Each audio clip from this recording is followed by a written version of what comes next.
The morning sun rose over the ravine, casting a golden glow on the scene below. Jake stood at the edge of the clearing, watching as Frost, Titan, and the raptors moved cautiously but peacefully in each other's presence. It was a surreal sight. Ancient beasts brought back from extinction, now standing together, as if they had always belonged. The tension in the air had eased, replaced by an uneasy calm. Ryan and Laura arrived just as the sun broke through the trees. They approached cautiously, their faces pale with exhaustion but also relief. When they saw the creatures gathered without aggression, Laura let out a shaky breath. "They're not fighting," she whispered, her voice trembling. "They're coexisting." Jake nodded, his expression grim but resolute. "We underestimated them. All of us did. These animals aren't just tools or weapons. They're intelligent beings, and we've treated them like prisoners." Ryan stepped forward, his hands raised in a gesture of peace. He held up a small device, the same communicator Laura had been working on, and pressed play. A series of low growls and chirps echoed through the ravine, mimicking the sounds the creatures had made earlier. Titan tilted its head, listening intently, while Frost let out a soft rumble in response. Even the raptors seemed to relax further, their sharp eyes no longer filled with suspicion. "We need to make this right," Ryan said, turning to Jake and Laura. "If we can communicate with them, maybe we can find a way to give them a life outside of cages and combat trials." Laura nodded eagerly. "There's still time. We can relocate them to a sanctuary, a place where they can live freely, away from humans, somewhere that feels like home." Colonel Drake's voice crackled over the radio, interrupting the moment. "Monroe, report your status immediately. Do you have control of the situation?" Jake hesitated before responding.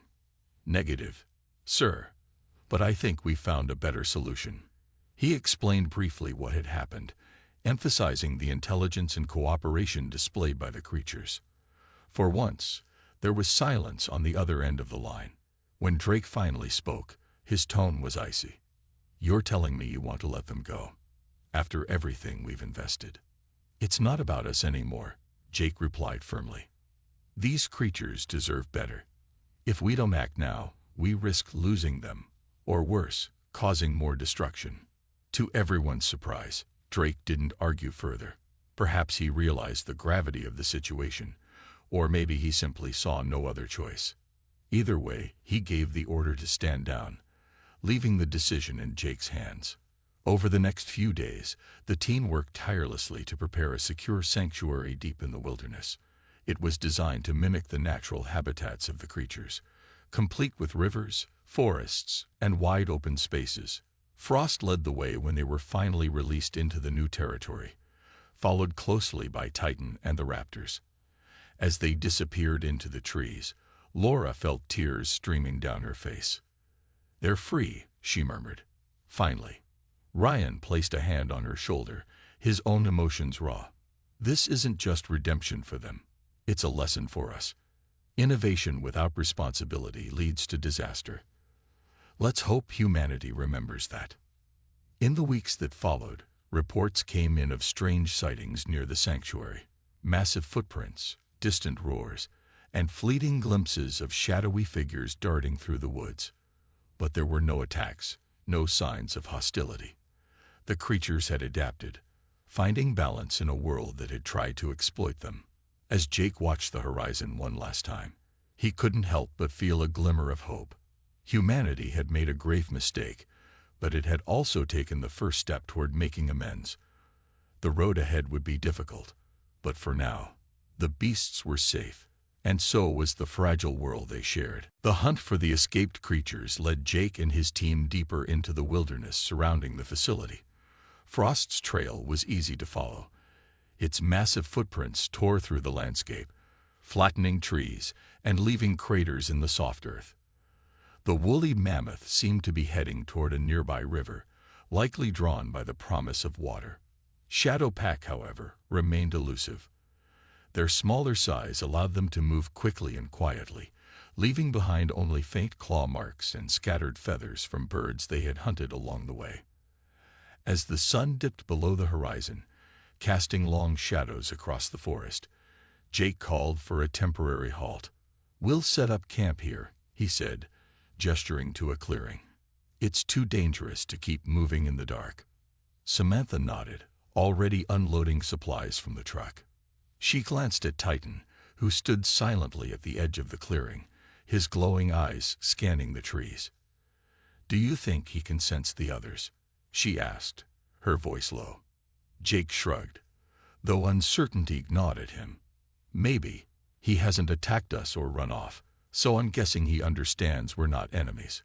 But whether he'll help us find them." He trailed off, staring at the massive beast. Titan let out a low growl, almost as if responding to his words. Later that night, as the team huddled around a small fire, Jake replayed Ryan's earlier warning in his mind. These creatures weren't just animals. They were intelligent, possibly even self-aware. That thought weighed heavily on him.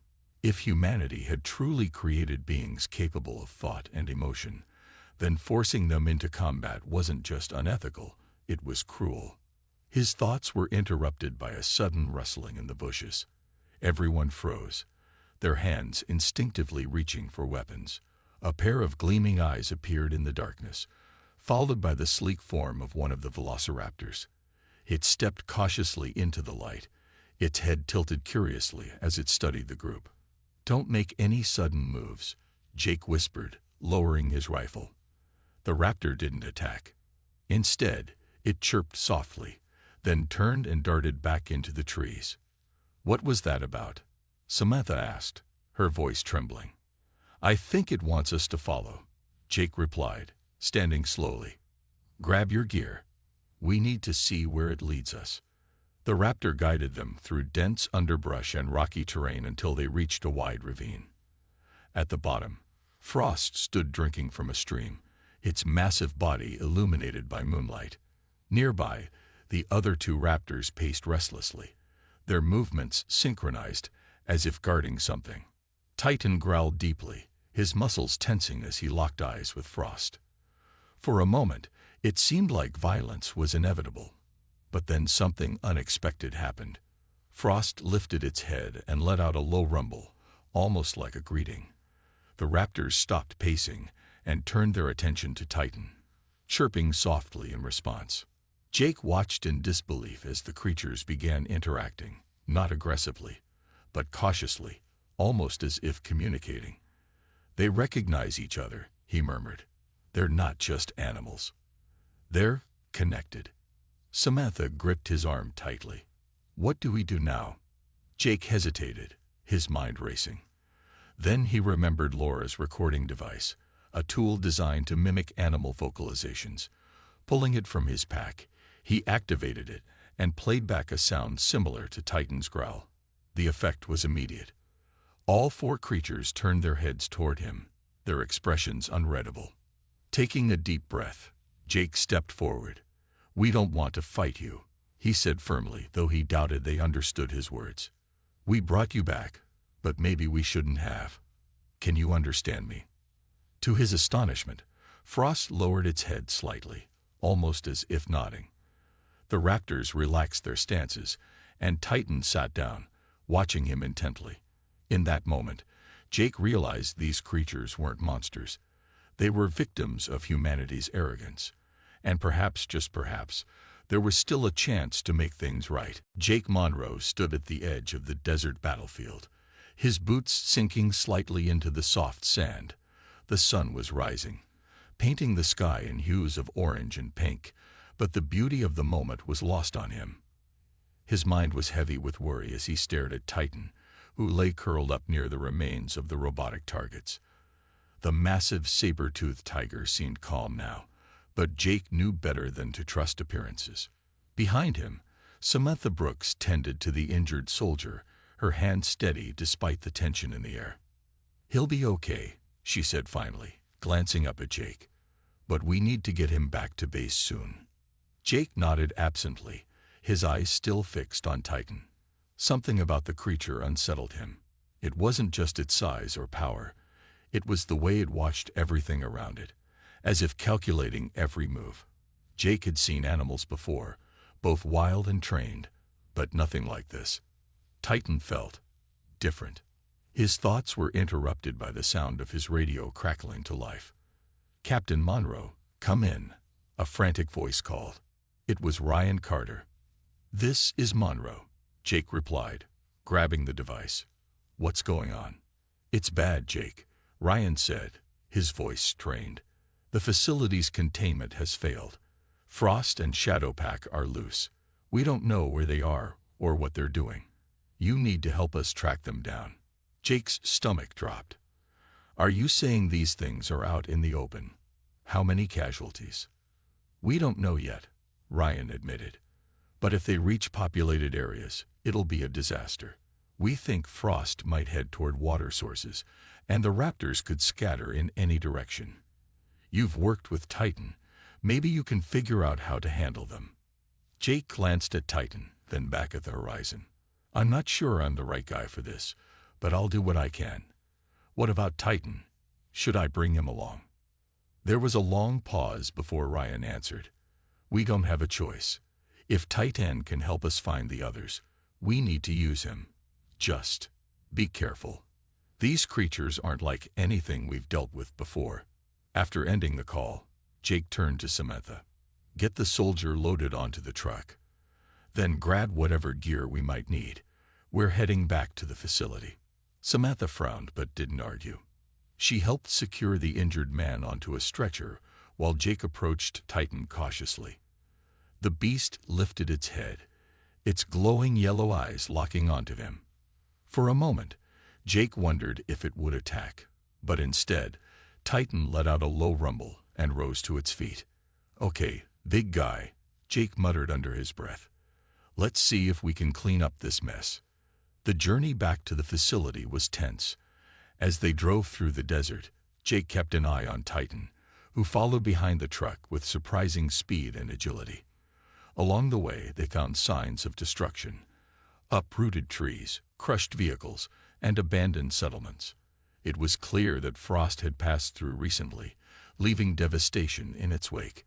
When they reached the outskirts of the facility, Jake spotted one of the velociraptors perched atop a pile of rubble. Its sharp eyes glinted in the sunlight as it watched their approach. Jake raised his rifle cautiously, but the raptor didn't attack. Instead, it let out a high-pitched chirp and darted away, disappearing into the shadows. "They're smarter than we thought," Samantha said quietly, shaking her head. "They're working together." Jake clenched his jaw, realizing she was right. Whatever these creatures were capable of, humanity had underestimated them, and now they were paying the price. The storm hit the facility just after midnight. Rain pounded against the windows, and flashes of lightning lit up the darkened halls. Inside, chaos reigned as alarms blared and red lights pulsed throughout the building. The power outage had triggered a cascade of failures, and containment systems were failing one by one. Laura Hayes sprinted down the corridor, her shoes slipping on the wet floor as water leaked through cracks in the ceiling. She clutched a tablet tightly to her chest, its screen glowing faintly with vital data about the creatures. Behind her, Ryan Carter shouted for her to hurry. They needed to reach the control room before it was too late. When they arrived, they found technicians frantically trying to restore power. Sparks flew from exposed wires, and the hum of backup generators struggled to keep pace with the demand. Laura scanned the monitors, her heart sinking as she saw live feeds from the enclosures. Frost had broken free, its massive body smashing through reinforced walls like they were made of paper. Shadowpack was nowhere to be seen, likely already loose somewhere in the compound. "We have to lock this place down," Ryan yelled over the noise. "If these creatures get outside..." He didn't need to finish his sentence. Everyone knew what was at stake. If Frost or the raptors escaped into the wild, there would be no stopping them. They could devastate entire towns, leaving destruction in their wake. Before anyone could act, a deafening roar shook the room. Frost appeared at the end of the hallway, its towering form silhouetted by flickering emergency lights. Its tusks gleamed menacingly, and its trunk swayed as it sniffed the air. For a moment, time seemed to freeze. Then Frost charged, its heavy footsteps shaking the ground beneath their feet. "Move!" Ryan shouted, grabbing Laura's arm and pulling her toward a side door. The team scattered, diving into nearby rooms or scrambling up stairwells. Frost crashed through the control room entrance, sending shards of glass flying everywhere. Monitors shattered, and sparks rained down as cables were torn from the walls. Laura stumbled into a storage closet, her breath coming in ragged gasps. She pressed herself against the wall, clutching the tablet so tightly her knuckles turned white. Outside, Frost's roars echoed through the facility, mingling with the sounds of panicked shouts and collapsing structures. Ryan, meanwhile, found himself face to face with one of the velociraptors. It crouched low, its sharp claws scraping against the tiled floor. Its eyes locked onto him, unblinking and intense. Ryan backed away slowly, his hands raised in surrender. But the raptor didn't attack. Instead, it tilted its head, studying him as if trying to understand who, or what, he was. "Don't move," Ryan whispered to himself, his voice barely audible over the storm. He reached for a nearby pipe, ready to defend himself if necessary. But the raptor simply blinked, then darted off down the hall, disappearing into the shadows. Back in the storage closet, Laura heard footsteps approaching. Her heart raced as the handle of the door began to turn. She braced herself, unsure whether it was a soldier or something far more dangerous. To her relief, Ryan slipped inside, closing the door quietly behind him. "They're loose," he said, his voice trembling. "All of them." Laura nodded, tears streaming down her face. "What do we do now?" Ryan hesitated, his mind racing. "We call Jake. He's out in the desert with Titan. Maybe he can help us figure out how to stop this." As they huddled together in the cramped space, the storm outside showed no signs of letting up. Lightning illuminated the cracks in the walls, revealing glimpses of the chaos beyond. Humanity had brought these creatures back from extinction, but now, it seemed, they might pay the ultimate price for their hubris. Back at the facility, Laura Hayes sat hunched over her laptop, her fingers flying across the keyboard. The dim light from her desk lamp cast long shadows on the walls, but she barely noticed. Her mind was racing as she sifted through hours of footage and data collected from the creatures' enclosures. Something about their behavior didn't add up, and she was determined to figure it out. As she reviewed video clips of Frost, the woolly mammoth, she noticed something strange. During feeding times, Frost didn't just eat randomly. It carefully selected certain types of food, ignoring others entirely. At first glance, this might have seemed insignificant, but when combined with earlier observations of its deliberate actions during the containment breach, it painted a troubling picture. Frost wasn't acting purely on instinct. It was making choices. Laura's heart sank as she scribbled notes on a notepad. "It's evolving," she whispered to herself.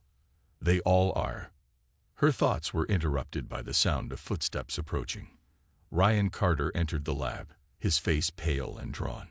He looked like he hadn't slept in days. "Any luck?" he asked, pulling up a chair beside her. "I think so," Laura replied, turning the screen toward him. "Look at this. Frost is showing signs of problem solving. And remember how Titan tilted its head during the trial? That wasn't confusion. It was curiosity. These animals aren't just beasts. They're intelligent. Maybe even smarter than we realized." Ryan frowned, rubbing his temples. "If you're right, this changes everything. We've been treating them like tools, but what if they're more than that? What if they're aware of what we're doing to them?" Before Laura could respond, an alert flashed on her computer. A new batch of data had just been uploaded from the trackers embedded in Shadowpack. She opened the file and froze. According to the readings, the raptors weren't just moving together.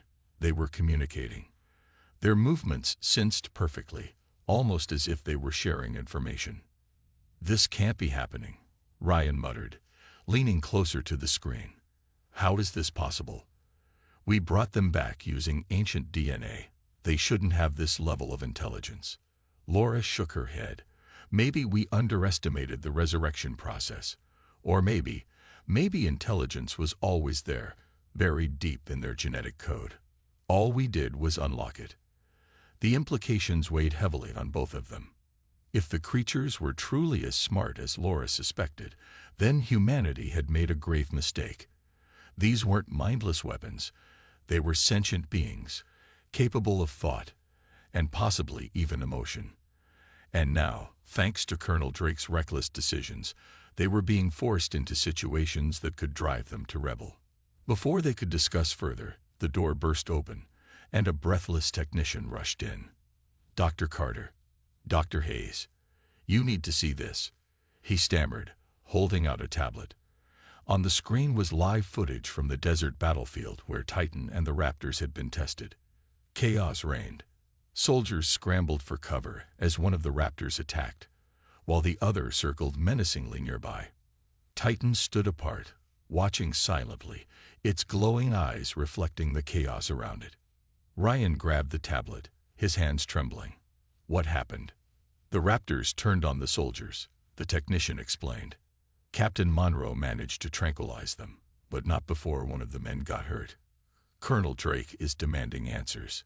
Laura felt sick to her stomach. This was exactly what she had feared, a disaster waiting to happen. "We have to tell someone," she said urgently. "If we don't act now, this will only get worse." Ryan nodded grimly. "Let's gather everything we've found, every piece of evidence, and present it to whoever will listen. Maybe, just maybe, we can stop this before it's too late." As they worked through the night, compiling reports and organizing data, neither of them noticed the storm clouds gathering outside. Lightning illuminated the horizon, casting eerie shadows across the lab. Somewhere in the distance, thunder rolled, a fitting backdrop for the storm brewing within the facility. Humanity had awakened forces it barely understood, and soon, those forces might demand answers of their own. The desert stretched endlessly under the scorching sun, its golden dunes rippling like waves frozen in time. A convoy of military trucks rumbled across the barren landscape, kicking up clouds of dust that lingered in the dry air. Inside one of the vehicles, Captain Jake Monroe sat gripping the steering wheel, his jaw tight with tension. Beside him, Medic Samantha Brooks adjusted her sunglasses and glanced at the cages strapped to the back of the truck. One held Titan, the massive saber-toothed tiger, while two smaller crates contained members of Shadow Pack, the velociraptors. "This feels wrong," Samantha said finally, breaking the silence. "Those animals don't belong here." Jake didn't respond immediately. He knew she was right, but orders were orders. Colonel Drake had insisted on this mission, claiming it was the only way to prove the creature's worth in real combat scenarios. Still, Jake couldn't shake the unease gnawing at him. The briefing had been vague. Test the beasts against simulated enemy forces, but something about the plan felt off. When they reached the designated zone, the team set up quickly. Soldiers unloaded equipment and positioned themselves around the perimeter, their rifles ready. The cages were placed in the center of the makeshift battlefield, surrounded by robotic targets designed to mimic human opponents.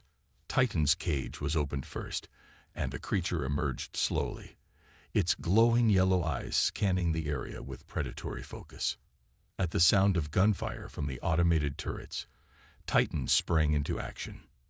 It moved with terrifying speed, tearing through the metal figures as if they were made of paper. Its roars echoed across the desert, sending shivers down everyone's spines. The soldiers watched in awe, some cheering at the sheer power displayed by the beast.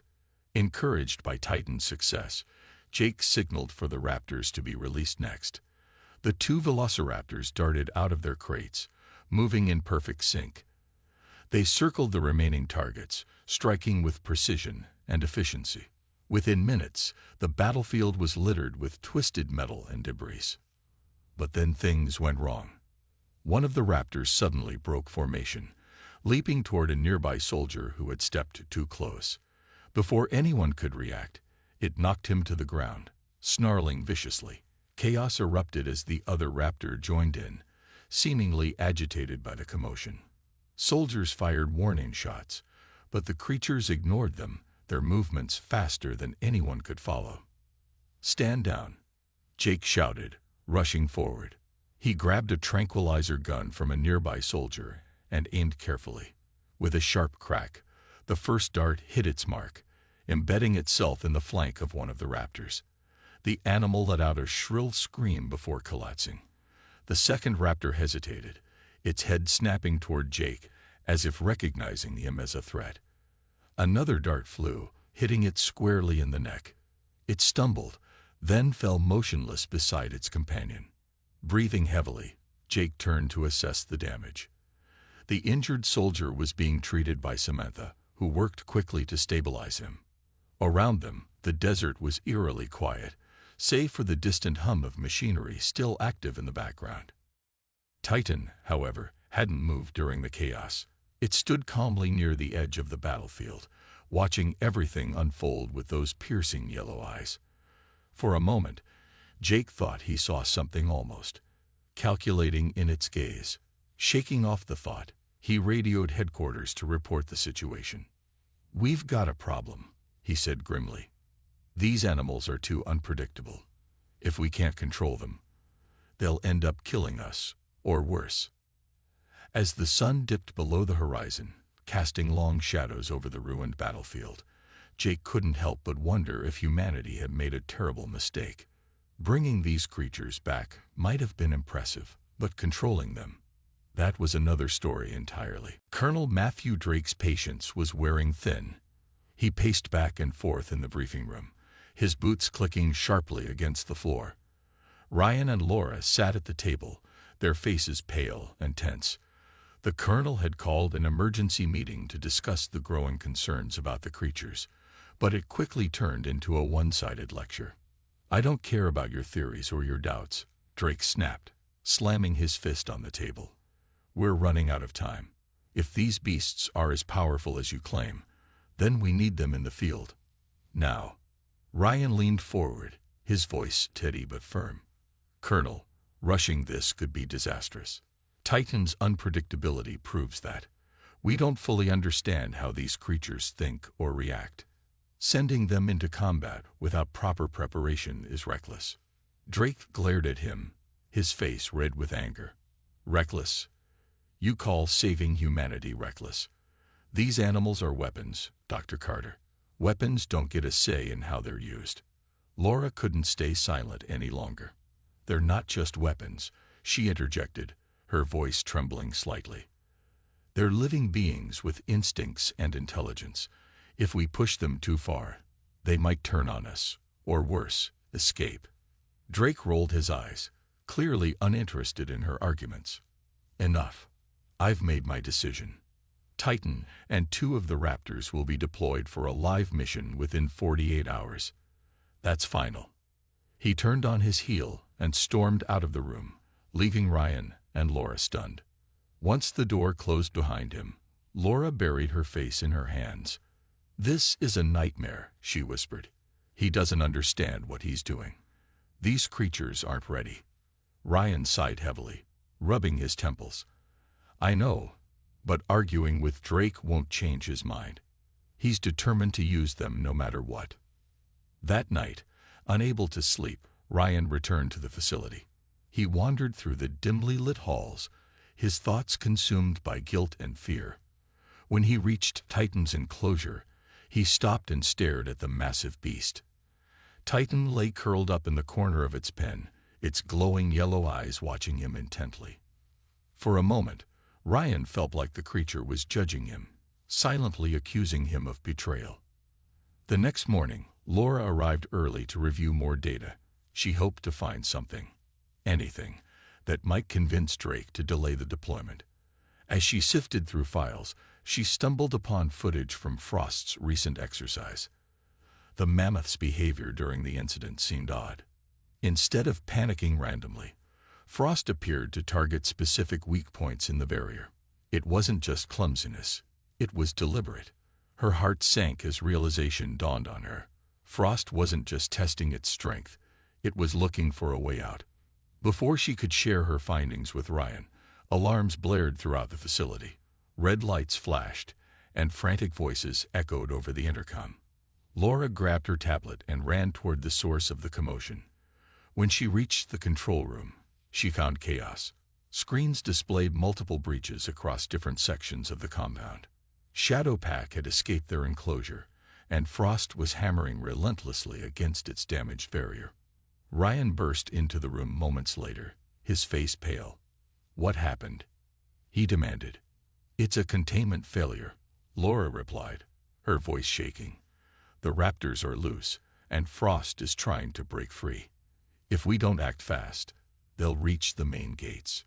As the team scrambled to contain the situation, Colonel Drake appeared, barking orders. His usual confidence was replaced by barely concealed panic. "Seal off all exits," he shouted, "and prepare tranquilizer darts. We can't let them leave the facility." But even as soldiers rushed to follow his commands, Laura knew it might already be too late. The creatures were intelligent, resourceful, and dangerously unpredictable. Humanity had brought them back from extinction, but now, it seemed, they might be beyond anyone's control. The success of Titan's first trial was bittersweet. While the military celebrated the creature's raw power, Ryan and Laura couldn't ignore the warning signs. Titan had acted unpredictably, destroying far more than just the targets. The arena was left in ruins, with chunks of concrete scattered everywhere and deep claw marks gouged into the walls. Even worse, one of the handlers had narrowly escaped being trampled when Titan turned its attention toward him. Laura spent hours reviewing footage from the trial, her brow furrowed in concentration. She replayed key moments over and over, trying to understand what had driven Titan to act so aggressively. "It's not just instinct," she muttered to herself, jotting down notes on a clipboard. "It's almost like it knows we're testing it."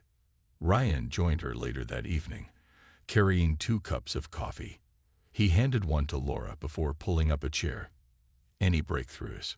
She shook her head, frustration evident in her voice. "Not really. But I'm starting to think Titan isn't just reacting to its environment. It's learning. Look here." She pointed to a section of the video where Titan paused mid-charge, tilting its head as if analyzing the situation before making its next move. "That's not typical animal behavior. It's too deliberate." Ryan leaned closer, his expression growing darker. "If you're right, this changes everything. We've created something smarter than we anticipated, and we don't know how to control it." Their conversation was interrupted by a loud crash from another part of the facility. Both of them jumped to their feet and rushed to investigate.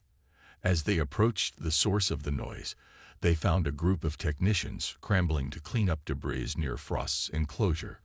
Frost, the colossal woolly mammoth recently revived, had accidentally damaged part of the containment structure during a routine exercise. One of the technicians, a young man named Alex, looked shaken. "We were running a mobility test," he explained. "Frost got spooked when one of the machines malfunctioned. It backed into the wall. And," he gestured helplessly at the cracked barrier. Ryan exchanged a worried glance with Laura. If Frost could cause that much damage unintentionally, what would happen if it, or any of the other creatures, became truly agitated? The thought sent a chill down his spine. Later that night, after everyone else had gone home, Laura decided to check on Shadowpack, a group of velociraptors housed in a separate wing of the facility. Unlike Titan and Frost, the raptors were smaller but no less dangerous. Their sleek bodies and razor-sharp claws made them perfect predators, and their quick reflexes had already earned them praise from Colonel Drake. As Laura entered the observation room overlooking their enclosure, she froze. Something wasn't right. The raptors weren't sleeping or pacing aimlessly as usual. Instead, they were gathered in a tight circle, heads lowered, tails flicking back and forth. They seemed to be communicating, not through sounds, but through subtle movements and gestures. Laura grabbed her camera and began recording. She whispered into her recorder, describing every detail. "They're working together," she said softly. "It's coordinated behavior, almost like they're planning something." Her words echoed in the empty room, filling her with unease. These creatures were evolving faster than anyone had predicted, and while their intelligence might have been fascinating under different circumstances, Laura couldn't shake the feeling that humanity had unleashed forces it couldn't fully comprehend or contain. When she finally left the facility that night, her mind raced with questions. What would happen if the creatures realized they were being used? Could they turn against their creators? Or worse, could they escape and wreak havoc on the outside world? Back in her apartment, Laura stared out the window at the darkened city skyline. Somewhere in the distance, thunder rumbled ominously. She knew one thing for certain. Whatever came next, it wouldn't end well. The creature, now named Titan by the team, was unlike anything anyone had ever seen. Standing over 10 feet tall at the shoulder and weighing several tons, it dwarfed even the largest predators from history books. Its sleek fur shimmered under the artificial lights of the lab, and its razor-sharp teeth glinted menacingly whenever it opened its mouth to let out a low rumbling growl. Despite its terrifying appearance, Titan moved with surprising grace, pacing back and forth in its reinforced enclosure as if calculating every step. Laura couldn't shake the feeling that Titan was watching them, not just observing their movements but studying them. Every time she entered the observation room, she felt those glowing yellow eyes lock onto hers, sending a shiver down her spine. She tried to push the thought away, telling herself it was just her imagination playing tricks on her. But Ryan noticed her unease during one of their late-night discussions.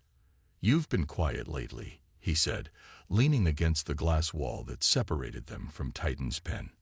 "What's bothering you?" Laura hesitated before answering. "It's Titan. Have you noticed how aware it seems, like it understands more than we think?" Ryan frowned but didn't respond immediately. He turned his gaze toward the massive beast, which had stopped pacing and was now staring directly at them. For a moment, neither of them spoke. Then Ryan sighed. "I know what you mean. It's smarter than any animal should be. But we can't afford to second-guess ourselves now. The military is already breathing down our necks." As if on cue, the door to the observation room swung open, and Colonel Matthew Drake strode in. His boots clicked sharply against the tiled floor, and his stern expression made it clear he wasn't there for idle conversation. "Dr. Carter," he barked, barely acknowledging Laura. "When can we test this thing in action?" Ryan straightened up, his jaw tightening. "Colonel, we're still gathering data. Rushing into combat trials could jeopardize everything we've worked for." Drake scoffed, crossing his arms. "We don't have time for caution. Humanity is losing ground every day. If this creature can help us win, then we need to use it. Now." Laura stepped forward, her voice steady despite the knot forming in her stomach. "Sir, Titan isn't just a weapon. It's a living being. We don't fully understand its behavior yet. Pushing it too hard or too fast could lead to disaster." Drake shot her a dismissive glance. "Disaster? Miss Hayes, the real disaster is happening outside these walls. Cities are burning, people are dying, and your living being might be the only thing that can save us." He turned back to Ryan, his tone leaving no room for argument. "Prepare Titan for a live trial within the week.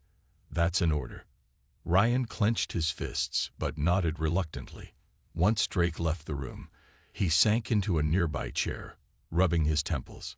"This isn't right," he muttered. "He's treating Titan like a machine, not a creature." Laura placed a hand on his shoulder. "We have to find a way to protect it. And ourselves. If Titan gets hurt, or worse, it'll be on us."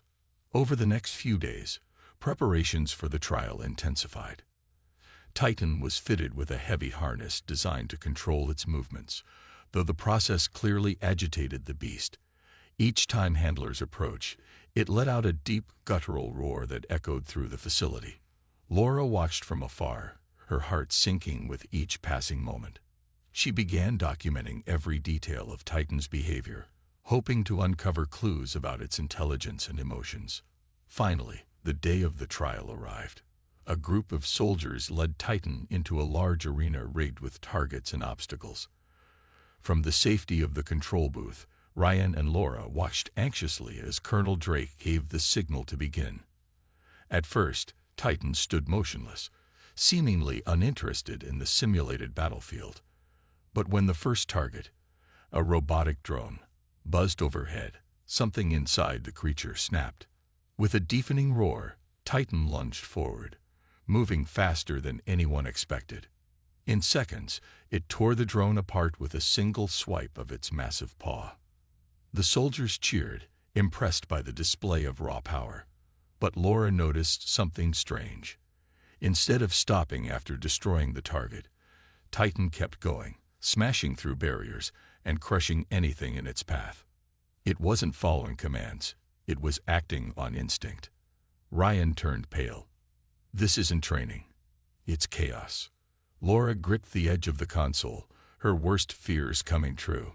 Titan wasn't just a tool, it was a force of nature. And they had unleashed it without fully understanding the consequences. The world was falling apart. Wars had torn nations to shreds, and the environment was on the verge of collapse.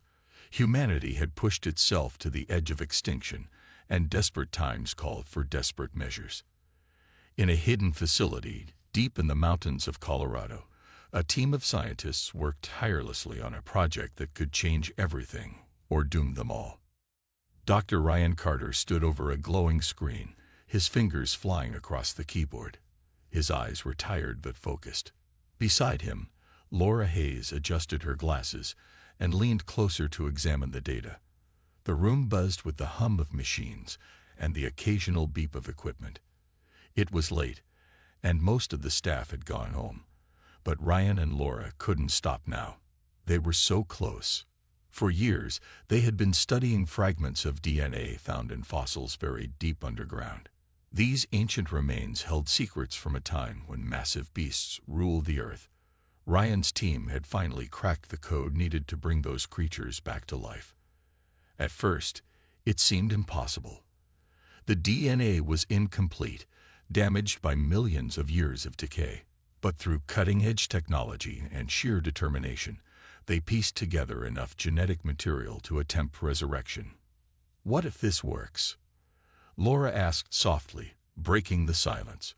Her voice carried both excitement and unease. She glanced at Ryan, who paused mid-tap to look at her. It has to work, he replied, though his tone betrayed a hint of doubt. We're out of options. Laura nodded but didn't respond. She knew what was at stake. If this succeeded, humanity might gain powerful allies, creatures strong enough to fight their battles and protect what little remained of their crumbling world. But if it failed, well, failure wasn't something they could afford.